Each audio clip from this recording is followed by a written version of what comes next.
banyak pasien yang datang mengeluh, katanya ketika di ruang periksa itu hanya ditanya-tanya dan langsung dioret-oret dibikinin resep.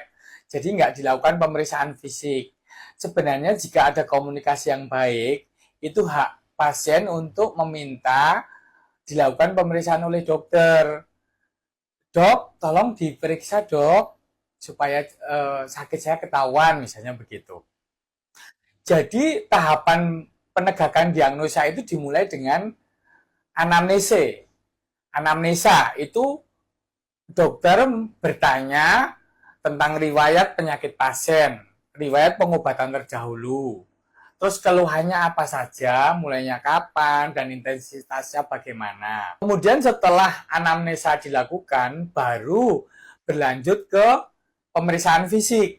Pemeriksaan fisik itu bisa palpasi, yaitu tangan dokter memegang badan pasien, bisa perkusi, tangan dokter mengetuk-ngetuk jarinya sendiri untuk mengetahui kondisi daleman, terus kemudian bisa auskultasi, dan bisa juga pemeriksaan tambahan seperti diketuk, misalnya pemeriksaan saraf ya, atau pemeriksaan dengan palpasi tekanan, itu bisa dilakukan.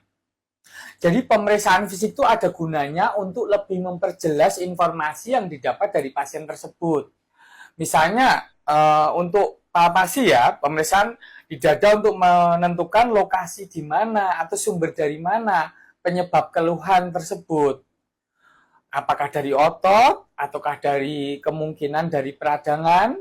Kalau di perut, misalnya, apakah nyerinya di sektor bagian atas, area bagian atas, di ulu hati, misalnya lebih ke arah lambung, atau mungkin juga pankreas. Atau bisa juga ke kanan atas. Penekanan ini, entah itu nyeri tekan atau nyeri lepas tekan, itu bisa ke arah apakah itu ada peradangan atau batu di kantong empedu. Terus kanan lebih ke arah pinggang bisa ke arah ginjal atau saluran kencing. Kanan bawah bisa ke arah usus buntu. Terus kemudian di tengah lebih banyak ke arah pencernaan. Kiri juga sistem pencernaan. Sistem pencernaan bisa, sistem saluran kencing bisa. Lah kalau di perut bagian bawah itu bisa ke arah kantong kemih, bisa ke rahim, bisa ke indung telur misalnya seperti itu. Demikian juga pemeriksaan perkusi dengan ketukan itu untuk menentukan apakah peka ataukah timpani, apakah ada angin yang berlebihan di situ, gas berlebihan, ataukah ada massa.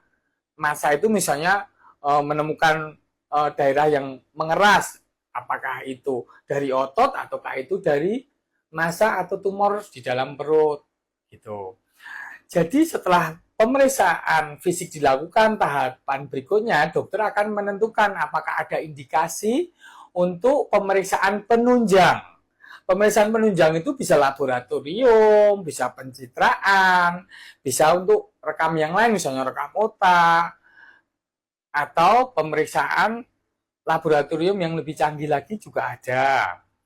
Nah, setelah pemeriksaan penunjang baru dokter menentukan diagnosa. Entah itu diagnosa tegak ataukah suspek, kecurigaan. Nah, yang jadi masalah dokter kadang-kadang juga merasa nggak nyaman ketika baru belum dilakukan pemeriksaan fisik atau belum dilakukan pemeriksaan penunjang. Pasien sudah minta, dok, minta tolong di ronsen dok, dok minta tolong di lab dok. Nah, jadi itu hak sebagai hak dokter, tapi kalau dilangkain juga dokter nggak nyaman. Jadi harusnya komunikasi antara pasien dan dokter itu terjalin dengan baik, supaya ketika kerjasama itu berlangsung baik, tugas pelayanan kesehatan untuk mendiagnosis dan menyembuhkan pasien bisa berlangsung dengan baik.